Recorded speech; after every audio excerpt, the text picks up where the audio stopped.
eh, Gatot Mangkupurojo, tokoh pendiri Tentara Pembela Tanah Air, PETA ya, biasa kita kenal dengan PETA, yang memohon dibentuknya tentara PETA kepada pemerintah Jepang ditulis dengan tinta darah. Bisa bayangin lah ya, bagaimana waktu itu Gatot benar-benar memperjuangkan dengan sepenuhnya atas pendirian PETA tersebut.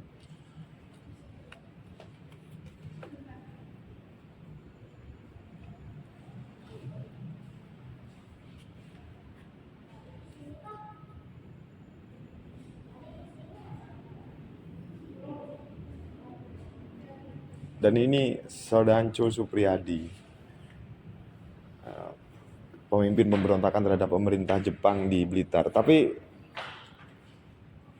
diksi pemberontakan itu konotasinya itu yang nulis itu dari pihak yang diberontak gitu. Kalau kita mesti nyebut ini perlawanan gitu ya, pemimpin perlawanan terhadap pemerintah Jepang di Blitar begitu. Kalau di diksi-diksi sejarah tuh biasanya begitu. Ini senjata meriam APMK M6 asal USA,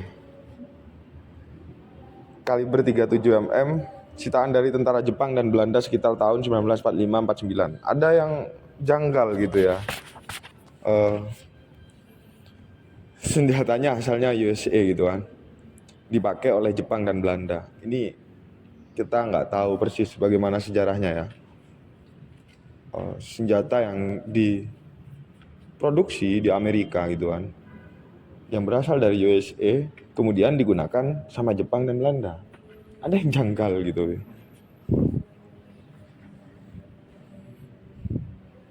Dan ini Firestone gitu kan, level M20.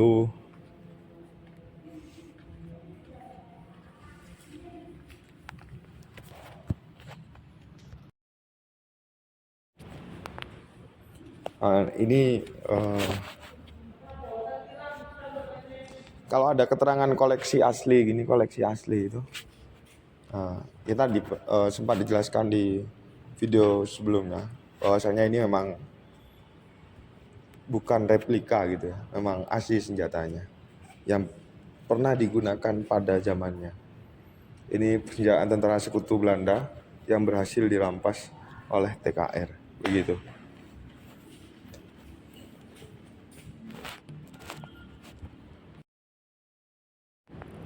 Ini radio ya, alat perhubungan, radio komunikasi gitu kan,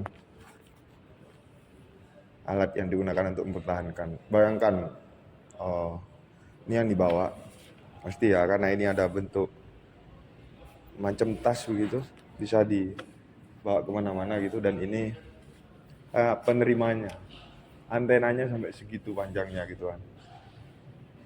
Dan ini antena sudah dijadikan satu gini ya, masih jauh lebih panjang ke atas itu, kayak anten-anten TV dahulu gitu, panjang sekali antenanya.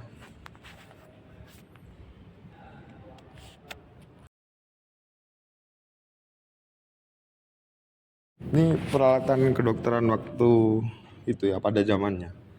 Ada Mayor Dr. Hadiono yang gugur dalam pertempuran melawan Serdadu Belanda di daerah Mojokerto, Surabaya. Gugurnya 1946.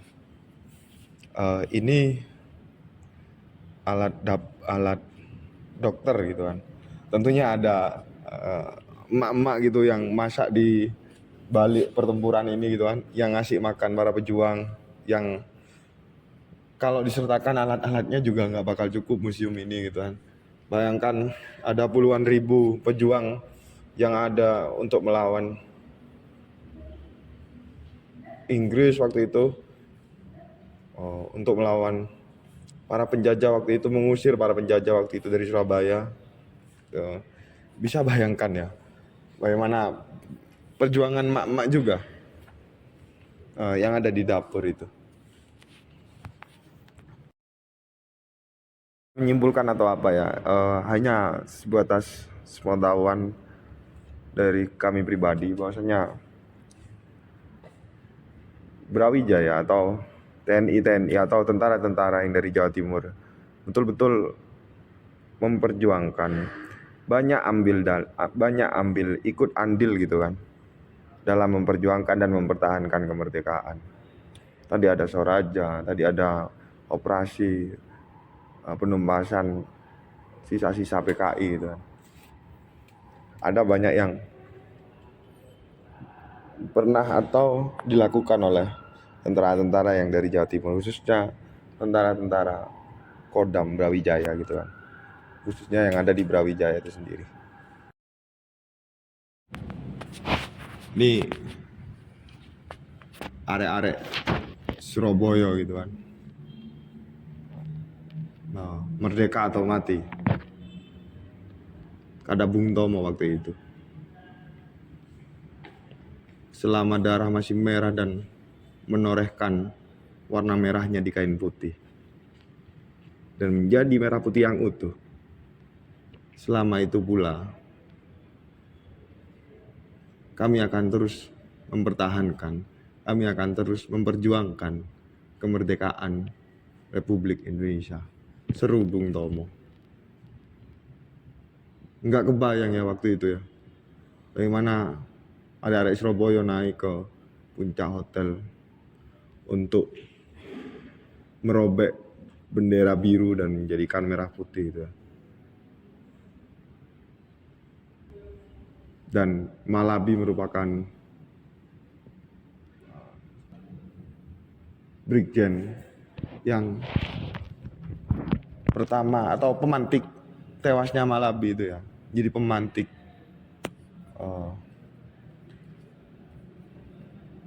meletusnya. Tapi memang sebelum itu sudah ramai ya.